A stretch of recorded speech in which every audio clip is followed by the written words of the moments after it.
Assalamualaikum warahmatullahi wabarakatuh.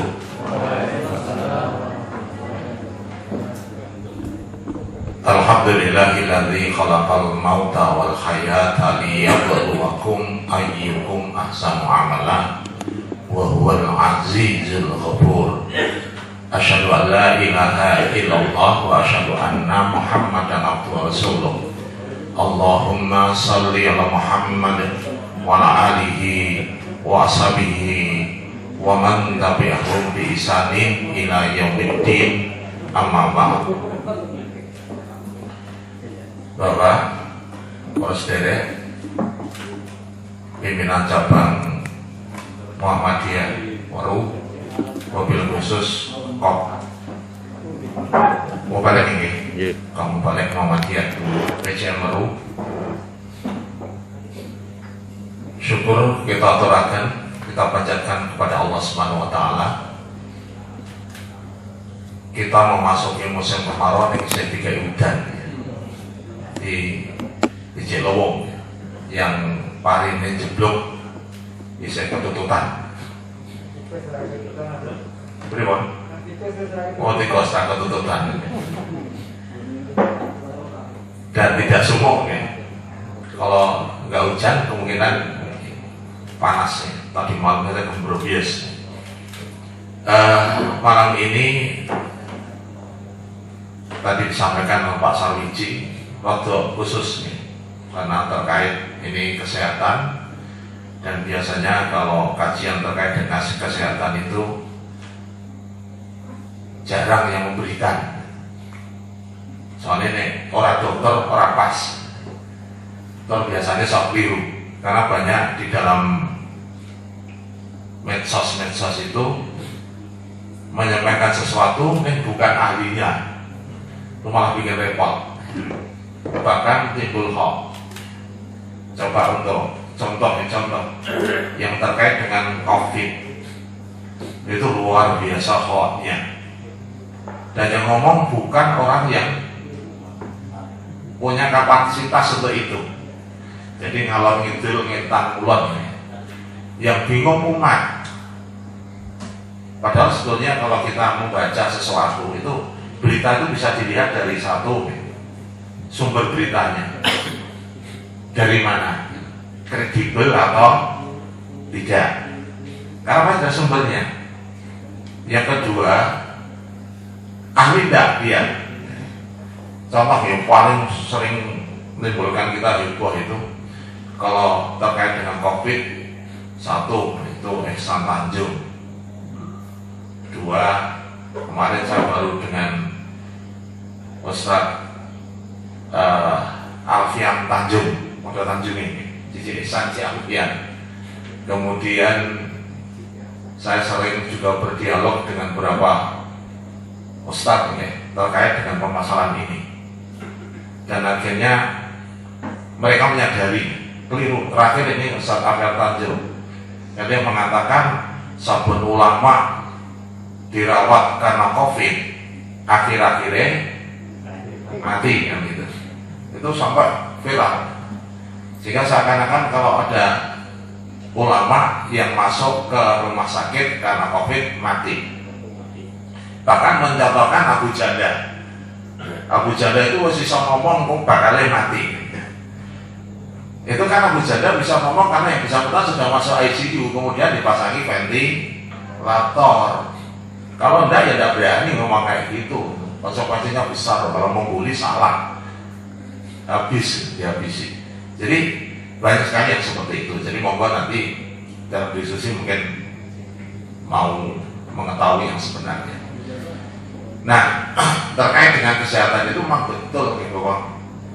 Kalau kita bicara kesehatan, agama kita itu menempatkan kesehatan itu kan di nomor yang paling tinggi.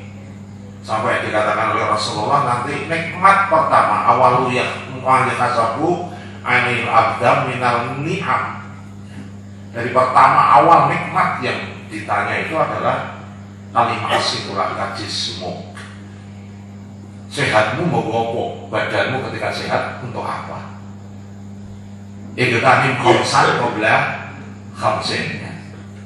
gunakan 5 perkara sebelum kedatangan 5 perkara. Wasihatuka qabla saqam. Ini artinya agama itu betul-betul ditempatkan di tempat yang sangat luar biasa di dalam agama kita. Sehingga dalam koridor kesehatan ini, monggo segala sesuatu memang tidak lepas dari tadi saya mengatakan Pak Sawi jiwa temanya sifat di kesehatan dalam apa Pak? Naungan syahadat. Apa itu? Tapi kalau kita lihat semuanya ya, koridornya kembali kepada Allah. Nah, dalam ayat yang sering kita pakai itu wa idza maridu bahwa yasmin, bahwa kesembuhan itu datangnya dari Allah. Dokter itu kan hanya perantara, hanya tawasul saja. Jadi monggo dalam setiap gerak, terutama ibadah makhluk kita, itu sebenarnya bisa dilakukan studi, diteliti apakah itu menyehatkan atau tidak. Ya. Monggo ini kita teliti. Dan ternyata justru bukan kita yang meneliti, orang lain yang meneliti. Dan akhirnya ketika dia meneliti menemukan fakta bahwa itu adalah betul-betul ada sesuatu yang luar biasa, mereka akhirnya masuk Islam. Contoh namanya Roto Angen,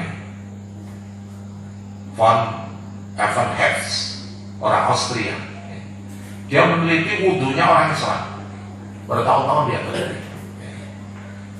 Kemudian dibantu oleh ilmuwan yang lain. Kalau ini memang Muslim ya, Mogomedov itu dari Dagestan. Dagestan itu wilayah Rusia yang memang mayoritas penduduknya Muslim. Ya, kemudian masih ingat ya, pegulat yang ngalah ke semua. Pegulat apa kan sombong itu. Nah itu pokoknya. Anunya itu namanya pegulatnya itu. Itu kan juga dari Dagestan, mau musimnya lumayan di sana.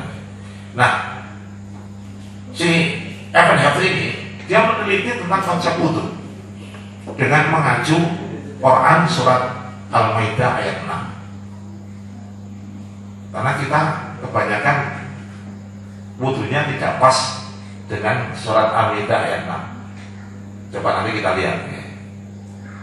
Coba buka, silakan buka surat Al-Maidah ayat 6. Ya ayyuhalladzina amanu idza kuntum ilas shalah faghsilu wujuhakum wa aydiyakum ilal marafiq famsaku bi ru'usikum wa arjulakum ilal ka'bayn. Bahasanya sangat lugas. Jadi ini kalau kita baca ayat ini lugas nih. Pertama, ketika engkau akan sholat maka faghsilu wujuhakum. Jadi di sini ada ghusl. Ghusl itu bukan sekedar membasuh, tetapi di situ ada efek pijat, ya. Gosok, pijat, gosok, dan airnya harus ditumpahkan di tempat yang akan digosok. Itu ghusl. Di air diambil, kemudian ditempatkan di tempat yang akan digosok. Wujud aku yang wajah, kemudian diratakan dengan cara digosok. Kalau di dalam takjil kita dibasuh, bukan basah, dibasuh. Membasuh, kalau membasuh itu ya digosok kan gitu. Itu yang pertama. Kemudian yang kedua, lihat ini yang sering salah di sini. Wa aydiyakum ilal marafiq. Dari tanganmu menuju siku. Nah, coba ini kan banyak yang terbalik ya. Siku dulu ke tangan, betul kan? Coba kalau menjadi lihat di ketika di tempat wudhu itu, Anda lihat wudhu itu kebanyakan karena mungkin anak pancuran gitu nggak sesuai dengan tinggi badannya kan. Untuk langsung ini dulu ke sini. Padahal ini bahasanya salah kalau menurut bahasa Quran itu, karena aydiyakum ilal marafiq, ya, dari bulu ke weru. Kalau dibalik orang tekan kawan, orang tekan bahasanya kan gitu. Ini jadi ini ada maksudnya nanti, yang itu diteliti oleh dua orang itu. Ya. Ada apa? Kenapa dari ujung menuju situ? Kemudian dalam bahasa hadis, dalam dosa itu selai. Nah, jadi ditafsirkan gitu, disela-selai. Jadi kamu lihat air dari sini dialirkan ke sini, kemudian dengan cara digosok, ininya disela-selai, rata. Kemudian beda dengan yang kedua, yang itu amsah, wamsaku biru siku. Jadi di sini airnya tidak seperti gusel. Kalau gusel ambil kepiuk ini diserang diratakan, tapi air kalau amsah itu air diambil kemudian dibuang, sisa yang ada di tangan disapukan. Amsah itu menyapu kepala, bukan menyapu rambut, menyapu kepala. Kalau rambut tok ngesaki sing putih-putih, ya, panjang tok lurut, kan gitu. Jadi di sini adalah rukus satu. Nanti di situ ada al-udunai, itu minar asin. Telinga, kedua telinga ini bagian dari kepala. Jadi nanti selesai ini dilanjutkan tanpa ngambil air langsung. Ini yang di luar, ini yang di dalam. Nah, ini ada kata kuncinya nanti. Yang terakhir adalah warjulakum ilal ka'bain. Ini juga sering salah. Jadi orang dari mata kaki menuju ke itu. Padahal kalau menurut Quran ini ujung-ujung kaki menuju ke siku. Ke siku. Ka'bain. Menuju ke mata kaki. Nah, ini musuh yang benar. Ya. Ini dibenarkan dulu. Kalau kita belum benar, mau ini mungkin anggota keluarga kita yang sudah terbiasa wudhu langsung sini ke bawah, benarkan. Ya terus sering mesti nonton wudhu sama-sama itu tak oke. Kalau dituri tok, basuh aja dituri tok. Aku yang sakit jadi sebelum itu ya. Kalau itu juga kan nggak bisa. Kamu mau sikil itu kan susah itu untuk gosok itu. Karena paling-paling ya dituri gitu kan, dituri air. Ya pokoknya itu model telas gitu. Padahal itu salah, ya, salah. Nah inilah yang diteliti oleh tadi. Dan ternyata dia menemukan fakta. Kenapa digosok?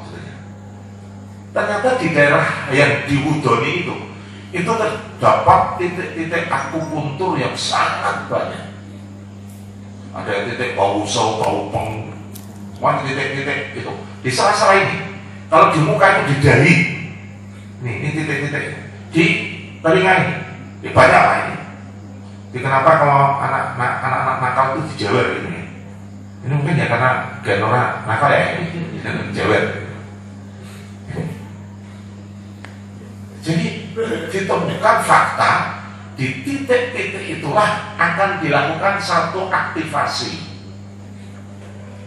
yaitu mengaktifkan saluran kelenjar getah bening. Ya. Dan kelenjar getah bening itu berisi sistem pertahanan tubuh. Sistem imun itu ada di getah bening. Yang di situ nanti ada khusus yang namanya tentara sel T dan polisi yang bernama sel B. Sel T limfosit dan sel B limfosit. Begitu diaktifasi, dia akan melakukan patroli secara rutin. Coba kalau polisi tentara patrolinya rutin, keamanannya udah sulit, terjamin ya. Maling wedi atau ada maling langsung cekel kan itu. Dan musuh masuk tembak sama tentaranya. Ya, jadi kita sudah punya sistem antibodi yang sangat luar biasa dengan wudhu. Maka ini yang disebut dengan masker langit, masker dari Allah Subhanahu wa Ta'ala. Saya mempraktekkan ini ya, begini. Jadi saya kan berusaha kalau setiap saat itu menjaga wudhu. Namanya gigi. Jadi ini jadi menjaga wudhu lah, ngentot kalau pipis itu kan diatur wangi. Gitu nih, kapan ngentot, kapan itu mesti tampak Pak, tahu. Karena saya itu kan berusaha di waktu longgar gitu, yang di itu yang baca Quran. Karena saya punya target gitu. Target setino itu ya tolong juz paling tidak. Ya. 3 juz. Yang Ramadan kan bisa banyak, paling tidak itu. Sehingga menjaga wudhu itu menjadi penting. Saya praktekkan itu. Dan ternyata dengan praktek wudhu ini, IGD RSUD itu saya hitung lebih dari 50% pernah terpapar COVID. Baik perawat maupun dokternya. Dokternya 13, yang terpapar 7, artinya 50% lebih. Karena situasi di IGD, terutama kalau ada yang mesum-mesum. Nah pasien itu biasanya kan sering mesum. Saya pernah ditangani, saya pernah cepet-cepet, saya guyonan, saya macam-macam. Bahkan kemarin teman saya dicengkiwing sama tentara. Jadi mau dipoplok gitu. Itu pas hukum tak lapornya jenang melakukan perda. Yang saya kan anggota dewan itu harus ngomong tapi yang itu keluar dia langsung menang, masih segan ya. Karena saya tua gitu nih. Dan akhirnya masih kecil-kecil jadi doani. Nah tapi dari itu ternyata dengan praktek wudhu yang saya lakoni itu, saya tuh diswab berkali-kali ya. Itu ternyata alhamdulillah lolos ya, tidak terinfeksi COVID.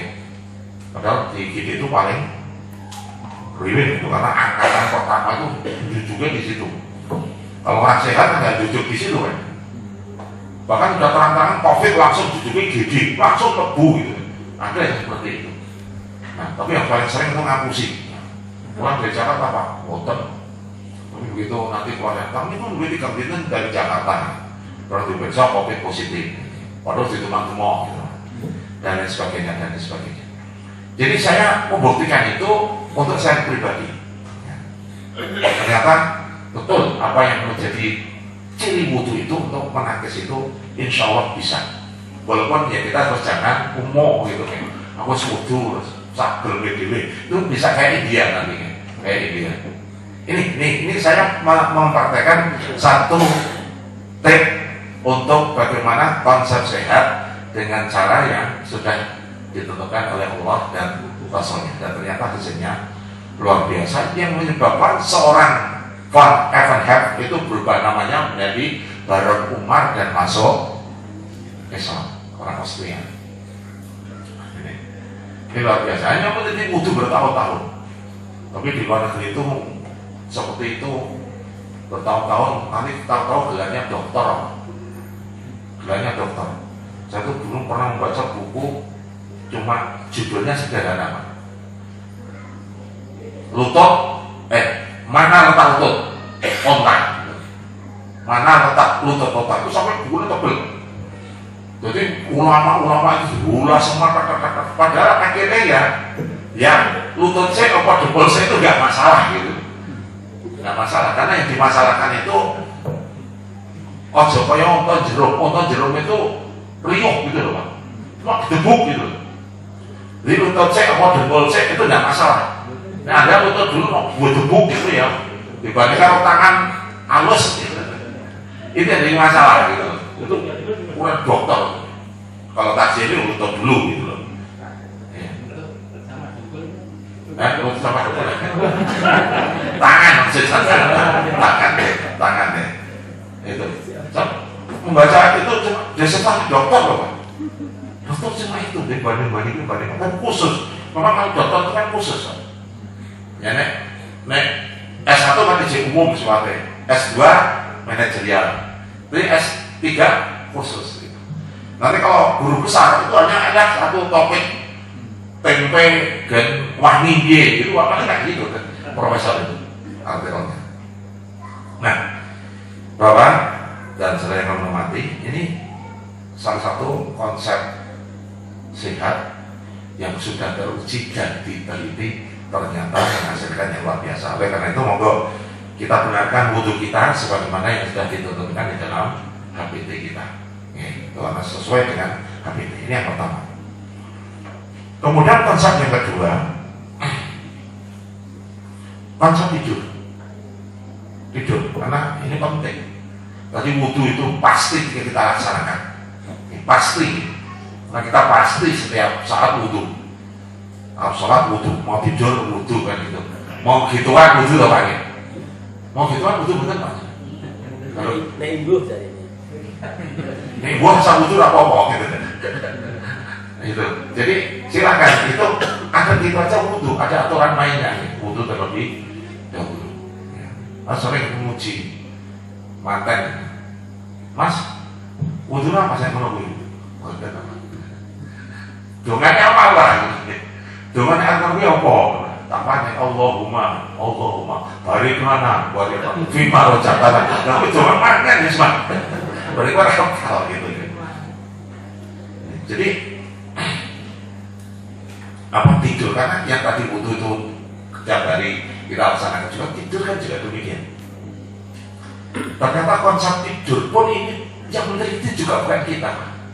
Mungkin saya pernah menyampaikan di sini kayak seorang namanya Chris Cosby dari Amerika, dari California, Amerika. Itu meneliti tidur, posisi tidur yang ada 6 posisi tidur. Tidur rumah, mengkurap, miring lengan, miring iwo, jengking ya ini, duduk, diteliti semua. Dia menghasilkan satu fakta bahwa tidur yang paling optimal adalah tidur miring ke kanan. Nah kita kan tidak ada sekedar tidur miring ke kanan, tapi ada prolog tidur. Ya mau tidur atau prolognya apa nih? Wudhu, kan gitu ya. Ketika wudhu, kemudian yang kedua matikan lampu gitu ya. Bersihkan tempat tidur, kebut sekian kali. Ya, kemudian baca ayat-bacaan yang dituntunkan. Ya.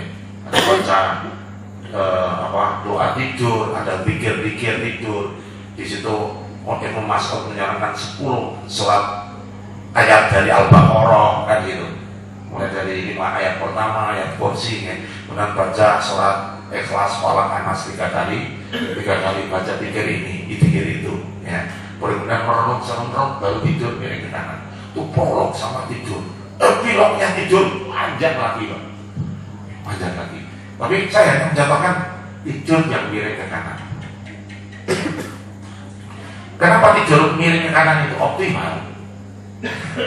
Bahwa bisa lihat nih, tidur itu kira-kira nih, kalau umur kita ini nih, ya 4-5 jam ya rata-rata. Untuk malamnya Pak, kalau tambah siang ya nanti pola 4-5 jam. Saya ngitung Pak.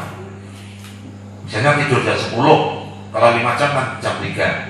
Kemudian kalau 4 jam 2. Nah, saya biasanya jam 10, nanti jam 2 baru. 4 jam. Itu sudah enak. Enak kalau dewasa loh Pak. Kalau kami masih muda ya kami bikin Pak. 4 jam kurang. Tapi bagi kita sudah 50 tahun ke atas, itu 4 jam sudah bagus. Bahkan saya ketika Ramadan saja 3 jam sudah cukup bagus. Ya, cukup bagus. Karena saya jam 10 tidur, kadang-kadang jam 1 udah bangun, tengah 2 sudah ke masjid nanti. Karena tarawihnya malam, gitu. Tarawihnya malam. Nah ini ternyata juga gitu di tubuh. Ya. Tapi nanti ya diimbangi raketan siang, raketan jam juga tidur. Nah, tidur miring ke sana, ya sekian jam itu Bapak, nanti akan tercipta satu homeostatika, sistem aliran darah yang sangat optimal dengan miring ke kanan.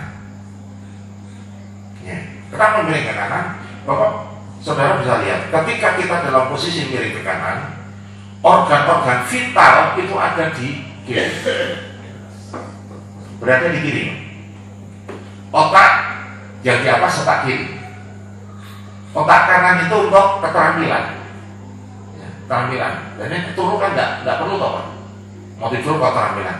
Tapi otak kiri itu untuk proses ISQ kita. Di situ pusat intelektual. Kita mikir, kita bisa di situ pokoknya bagaimana mengolah sesuatu. Itu otak kiri.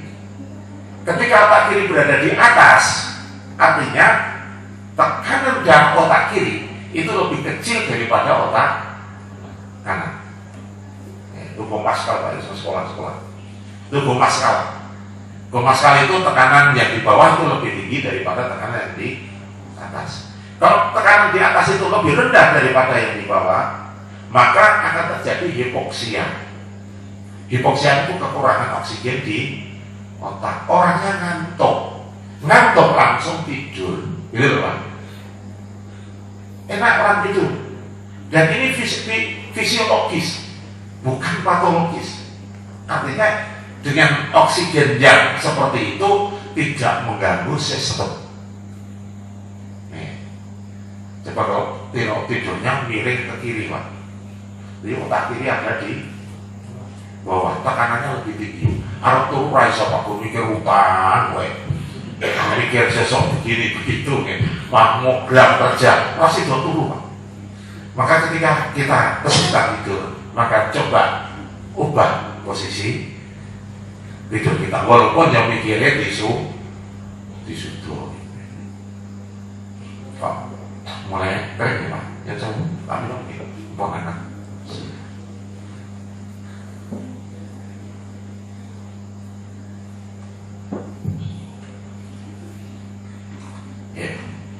itu yang pertama, otak. Yang kedua, jantung. Jantung berada di mana Pak? Di kiri. Kalau dia miring ke kiri, berarti jantung berada di atas. Kalau dia berada di atas, dia tidak akan tertekan oleh organ lain. Bayangkan kalau dia tidur miring ke kiri, maka dia akan tertekan oleh bagian tubuh yang ada di sebelah kanan. Akibatnya jantung tidak tertekan, maka dia kerja minimal, tetapi tetap bisa mengalirkan darah ke seluruh tubuh. Karena pokoknya aman Pak, di atas, kecil aja cukup. Karena istirahat, tidak butuh banyak oksigen, tidak butuh nutrisi yang banyak. Sehingga jantung ya rapatnya berat kerjaannya, dia bisa lereng Pak. Sehingga jenis deg-degan, jenis sengkran-sengkran, jenis gemeter, itu bisa hilang dengan itu. Jadi orang langsung bisa tidur enak. Otaknya sudah bikin ngantuk, ini kata ngantuk, les, mudah untuk tidur. Ini dada Pak. Perut itu yang berada di atas, itu adalah lambung dan limpa. Pakaian cukup panjang. Ya, disitulah nanti ada lambung. Yang kita tahu lambung itu tempat produk, terutama enzim lambung yang sangat keras itu asam lambung. Karena dia berada di posisi atas, kalau itu nanti asam lambungnya produknya banyak, maka dia akan bisa membuat korosif pada saluran pencernaan, khususnya lambung itu sendiri. Maka dia posisinya di atas. Kalau di atas Pak, maka diproduksi, dia langsung mengalir, dialirkan ke usus 12 hari dan usus halus. Yeah. Usus 12 jari dan usus halus inilah nanti akan menetralisir asam lambung yang ada di berasal dari lambung itu, akan dinetralisir. Itu yang pertama. Lien menjadi berasal apa? Lien limpo itu adalah pusat untuk memberi makanan ke usus. Yeah. Jadi kalau penjenengan makan dicerna butuh darah banyak, itu oleh limpa ini. Jadi ketika penjenengan habis makan, langsung badminton atau bal-balan, nanti limfonya ini bekerja dengan sangat keras, ya. Yang itu kemudian orang mengistilahkan wetengku suduan, ya. Suduan karena itu makan, limpo kencang sekali. Makanya setelah makan tidak boleh langsung olahraga, nanti tidak suduan gitu. Jadi ini tujuannya untuk itu Pak. Dan ketika dia berada di atas, dia juga tidak bekerja keras sebagaimana jantung, sehingga saluran pencernaan pun bisa melaksanakan tugasnya mencerna makanan dengan baik, walaupun dengan pompa yang kecil dari limpa ini, sehingga sistem pencernaan berjalan dengan baik. Coba Pak bayangkan Pak, ya, dalam sekian jam, ya, tapi saya yakin lah miring ke kanan paling banter ya 1 jam. Baru pola karena diri Pak. Masih malam kering, masih palitan, masih jemping, masih rokok-rokok, dua pelang, malam kering, dan sebagainya. Orang tidur Pak, namanya orang tidur. Tapi di awal-awal kita sudah membuat sistem menjadi teratur. Tidur Pak, tidur. Ternyata tidur itu ya kayak begitu Pak. Luar biasa, menyehatkan walaupun dalam kondisi istirahat. Sistem jalan dengan bagus, otak bisa istirahat, orang mikir lio-lio, jantung istirahat Pak, kerjanya tidak berat, limpo, lambung, semuanya akan memberikan aliran sebagaimana mestinya, tapi dalam koridor tetap istirahat. Coba kalau dibalik Pak, nggak akan istirahat. Sulit untuk dicapai. Maka ini luar biasa Pak. Jadi tidur walaupun diprologi macam-macam sampai epilognya macam-macam, tapi pada intinya yang diteliti oleh Tracy Cosby dengan tidur seperti itu, tidur miring ke kanan atau tidurnya orang Islam adalah tidur yang paling menyehatkan. Makanya monggo ini dirubah ya, tidur kita miring ke kanan dan menghadap kiblat. Kalau Prof. Cosby kan tidak melihat dia ngadep miring ke kanan. Nah kita plus miring ke kanan ada kiblat pokoknya nih. Miring kanan menghadap kiblat. Nah ini Bapak dan saudara sekalian terkait dengan kita diberikan nikmat bisa tidur, tetapi kalau tidurnya sesuai dengan koridor yang sudah dicatatkan Rasulullah, tidurnya tidur yang sangat optimal. Bangun tidur seger. Tidur berapapun kalau tidurnya bisa begitu, itu kualitasnya bagus. Tidur 1 jam saja badan sudah seger. Daripada tidur pola-malik mengenangan pikirannya ngalor tidur, kelingan kono, kelingan kene, ya. Bangun tidurnya pegel semua. Nah enak. Jadi ini tidur ternyata kalau dilaksanakan juga luar biasa. Ini yang kedua. Yang ketiga makan, minum. Nah, yang ketiga aja makan, minum. Makan minum ini bawa ibu-ibu, bapak yang di belakangnya. Juga sedemikian rupa. Bahkan dalam satu artikel, walaupun ini orang banyak mengatakan hadis, tapi ini ternyata bukan hadis.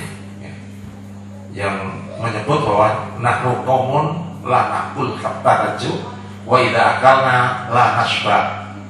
Baru kemarin Gus Bahar itu nyebut ini hadis. Dan teman-temannya yang kenal itu bukan hadis. Itu semacam makalah, jadi pendapat seorang dokter-dokter yang kumpul, yang kemudian di situ menyampaikan beberapa kajiannya. Maka kumpulan dokter Islam, orang dari dokter Sudan itu mengatakan bahwa nahnu qaumun la naqul hatta naju idza akalna la nasba. Kami ini kaum yang tidak akan makan sebelum lapar. Manakala kita makan itu tidak sampai kekenyangan. Ini konsep dasar makan kita. Sehingga dalam hadis Rasulullah pun mengatakan lambungmu itu harus diisi 3 unsur yang harus seimbang antara padat, cair, dan gas. Gitu. Jangan salah satu mendominasi, nanti akan baik. Harus ketiganya. Karena di situ nanti akan menempatkan di situ, nanti begitu terjadi interaksi 3 unsur ini, maka akan terjadi pencernaan yang sehat, sehingga masuk ke usus itu dengan timing yang tepat, diserapnya pun juga diserap yang tepat. Ini. Kemudian ini yang bagus lagi, ini malah ini penelitian, tapi yang meneliti memang orang Islam terkait dengan puasa Yaumul Bid. Puasa 3 hari. Ternyata puasa 3 hari ini akan mendetok, karena di situ nanti akan terjadi puncak hormon-hormon jahat yang ada di tubuh kita. Maka dengan kita melakukan puasa 3 hari, maka enzim-enzim jahat itu dia tidak akan bisa melakukan kerjanya untuk melaksanakan pencernaan, sehingga tidak akan meracuni yang bersangkutan. Ini ada penelitian kali ini, kalau kalian mungkin bisa mengunggah di YouTube ya. Di YouTube tentang puasa Yaumul Bid dengan kesehatan, silakan klik, nanti kan akan muncul ya. Itu dari Arab Saudi atau dari mana siapa nggak tahu, karena yang menyampaikan dokter dari Arab. Tapi intinya itu, dengan puasa Yaumul Bid itu akan mendetok ya, hormon-hormon yang jahat di dalam tubuh kita. Memang kalau kita marah pun ya, kan intinya kalau orang berpuasa itu kan intinya kan menjadi orang sabar ya. Sabar gimana? Orangnya tenang, tidak busuk-busuk. Dan nanti kalau ada permasalahan, orang akan senang gitu loh. Dan itu nanti yang keluar itu hormonnya hormon endorfin. Hormon senang Pak. Kalau hormon senang itu nanti hormon lain itu yang keluar juga hormon-hormon positif. Ya. orangnya move-nya jadi naik, ya, mood-nya menjadi naik, ya, mood itu di dalam, move kerjanya juga menjadi lebih tinggi, ya, karena ada hormon ini. Orangnya gembira. Kalau gembira kan sigap apa nih? Apa? Ayo, pokoknya ayo. Daripada orang yang stres. Orang stres itu kan hormonnya yang keluar adalah hormon antara lain serotonin, itu hormon jahat. Ya, ini bermuring-muring kok enggak, akar walasnya akan tertutup. Ya, sehingga dia tidak diajak nyambut gawe, megah, karena nggak bisa berpikir. Ini bedanya. Nah, oleh karena itu, monggo konsep-konsep yang sederhana ini di dalam agama kita, kita jaga wudu, kemudian tidur, makan. Kalau ini konsep ini dipakai terus oleh kita, insya Allah kita akan menemukan satu kehidupan di dalam tubuh kita yang sehat. Termasuk mungkin saat pandemi COVID seperti ini, COVID ini juga ya satu sisi kadang-kadang juga gede-gede karena gapnya cukup tinggi, Pak.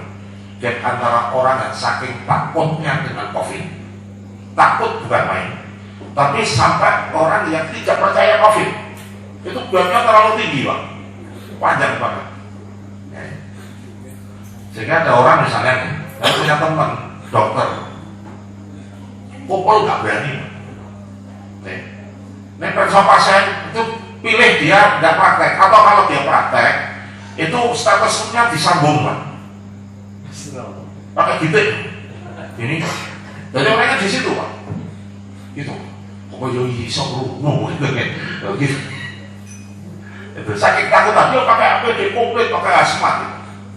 Ya bagusnya bagus ini. Apa itu? Ini APD telur. Terus bayari pasien dari piro gitu.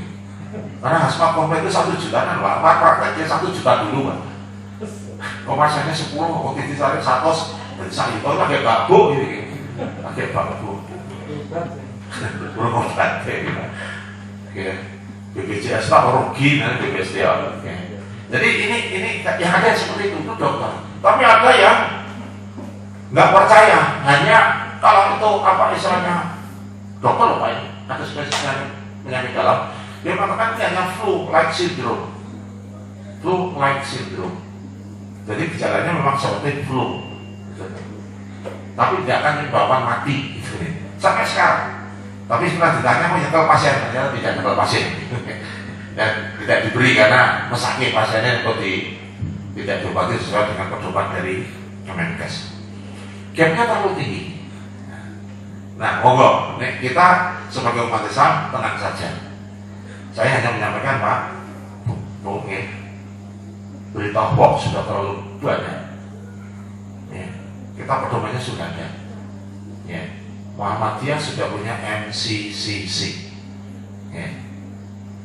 Dan MCCC ini yang menjadi acuan dari PP ketika akan membuat kebijakan. Ya. Suatu yang mau Idul Fitri, bagaimana? Itu pasti nanti di situ menimbang. Salah satu timbangannya adalah dari MCC, Muhammadiyah Corona Crisis apa gitu namanya, MCC. Itu ketuanya ya dokter corona jenis. Dokternya jenis corona dari Jogja, dari Muhammadiyah Ngamping gitu. Nah, sudah berikan satu sampai sekarang pun dari MCC belum berubah, ya. Dia menyatakan kalau darah merah, darah orange, stay at home masih. Ya. Kemudian kalau darah kuning, apalagi hijau, prokes tetap. Ya. Apakah nanti prokesnya sholatnya berjarak atau tidak tergantung dari situasi di tempat, belum berubah. Ya, kalau menjadi lihat kemarin yang dari PP itu yang ketika sholat edaran terkait dengan sholat Idul Fitri pun masih mengacu itu. Bagi yang darah hijau, bagi darah yang kuning, bagi darah merah kan itu. Jadi ada. Nah darah itu merah, kuning, jingga atau hijau itu sudah ada patokan dari Kemenkes di PKPAP yang sekarang mikro itu sudah ada. Jadi bila RT dalam satu RT ada warganya yang terkena COVID sekian, maka darah itu disebut darah merah. Kan gitu ada. Coba tahu. Maka saya nggak apa loh. Saya itu orang rumah sakit kok nih. Saya bukan orang di lapangan. Ini. Nah, saya cuma membawa jangan gampang terbawa arus hoax. Karena hoax itu luar biasa. Saya itu sampai getem-getem dan anyel, bahkan pernah saya keluar dari satu grup. Karena isi judulnya saja Islam adil makmur, isinya udah hujat, isinya kasar, tidak sesuai dengan itu. Tidak, saya lihat ya ilmunya ketemu darat itu ya tonton ya. Bahkan saya pernah tak tantang, ayo daripada gue medsos isinya kalau yang di ketemu tahajud, ada waktu kita diskusi, lanjutan subuh, habis subuh lanjutan diskusi, sholat isya mulai. Wajarnya gede. Apa yang terjadi? Orang yang alasan ini, alasan itu, alasan saya nantang seperti itu tidak berani. Ya, terkait dengan masalah COVID, kebanyakan tidak percaya dengan COVID. Ya. Kalau ada ulama-ulama yang masuk rumah sakit, akhirnya mati, ya kayak Ihsan Tanjung tadi, ya, atau Alfian Tanjung ya, Alfian Tanjung. Ya. Kalau ada ulama masuk rumah sakit, dia menyampaikan Ustaz Mu'in mati, Soimin mati, langsung tak apa ya? Bukan itu maksud saya Pak, saya tidak direplikasi itu tidak itu. Dan faktor X, faktor X jangan berarti nuduh rumah sakit. Dia tahu ICU-nya muardi, di sana itu CCTV 24 jam, uang lebu nggak bisa. Orangnya di situ, harus lebuan menerang bahas smartphone yang beda nggak bisa masuk karena nanti ada prosedur khusus. Nah, kebetulan ekonomi dimasuki sesuatu sehingga mengenai dia gitu loh. Karena terjadi pembunuhan direncanakan oleh XXX. Kalau paranoid apa adanya di rumah sakit itu dijadikan tempat pembunuhan. Kalau saya ketemu di dalam ya Pak Dor, sama saya tahu aja. Orang itu kadang-kadang nanya kok, misalnya bom itu kan nek kotak paras, nah mungkin lah. Dan pengen mata ini seseorang, bos kan tuku pistol lah, Dor kan gitu kan. Gak bom saya mati dia sendiri. Harus dijogo jenderal. Islam yang rusak, memang tujuan memang itu. Ya, bukan tujuan yang benar. Ya, ini, jadi buat hoax, termasuk yang hoaxnya gede, cek. Ya. Ini cuma gara-gara adanya barcode itu, jadi dengan beli HP, Pak. Itu ada emailnya. Nomor emailnya, yaitu yang hilang itu bisa dilacak di mana kedudukannya. Walaupun sekarang ada aplikasi Setly ya, kalau penyelenggara sudah masuk di Setly itu HP-nya di mana bisa dilacak. Baik. Itu jadi intinya barcode. Kemudian dolar termasuk Menteri Erik itu mengatakan itu cek. Ya. Mau menyebut barcode, tetapi dia mengatakan chip. Jadi di dalam vaksin ada microchip. Padahal yang diambil itu adalah barcode. Barcode itu nomor register yang nanti itu dicantumkan dipakai oleh siapa. Ya, karena di barcode dan nanti ada kode, ada tanggal expirednya kapan, dia pakai apa, dilakukan di mana. Itu nanti ada di situ. Tapi bukan microchip yang masuk di dalam suntikan, masuk di dalam tubuh kita, terus nanti menyebabkan macam-macam. Bisa bahkan data pribadi. Sama kan ibu mikir loh lagi. Ini kalau cekir gue larang orang mahal gak Pak? Apalagi namanya mikro, kecil. Gawinnya piye? Itu yang pertama. Yang kedua Pak, sekarang ini kita kan pakai Sinovac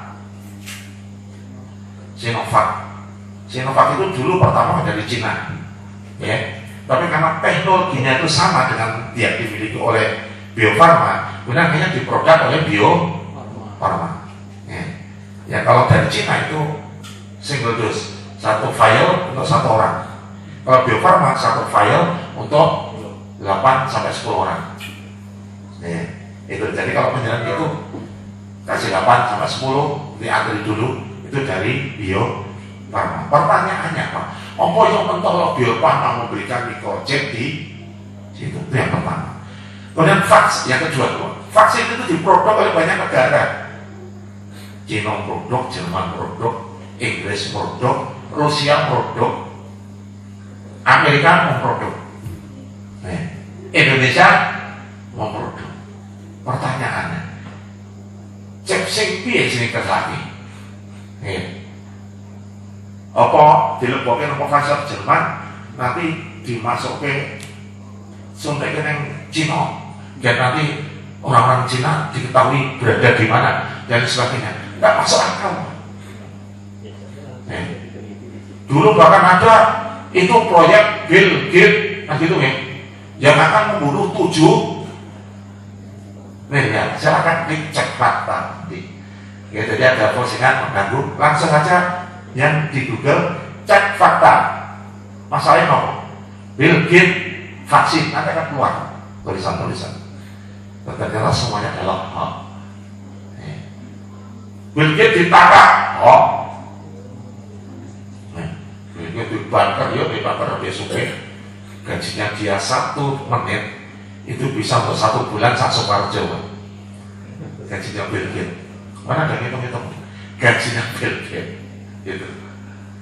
Kalau dia penuh Microsoft, semua yang ada ini termasuk yang ada HP, ada Microsoft HP kita, apa komputer kita semuanya kan Microsoft.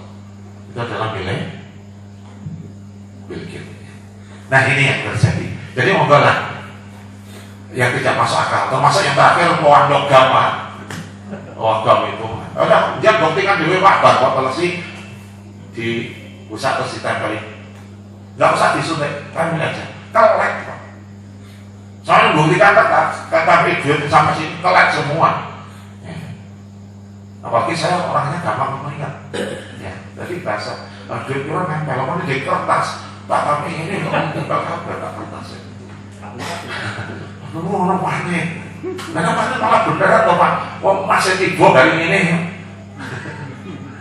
Kemudian hotline 2 tahun mati kan gitu dong ya. Ya tunggu aja 2 tahun nanti kita mati atau tidak kan gitu. Ini aneh. Jadi itu memang kepentingannya banyak. Ya. Maka ingat Quran surat Al-Hujurat ayat 6. Ya. In ja'akum fasiqun binaba'in fatabayyanu, penting tabayyun. Dan cara apa? Cek, dicek, tanya kepada ahlinya, gitu, yang tahu tentang itu. Oke, Bapak dan saudara yang berbahagia, itulah beberapa hal yang terkait dengan konsep sehat. Insya Allah dalam naungan syahadat. Mudah-mudahan bermanfaat. Kalau benar dari Allah, kalau salah dari saya sendiri, astagfirullahaladzim. Akhirnya nasrun minallah wa fathun qarib. Assalamualaikum warahmatullahi wabarakatuh.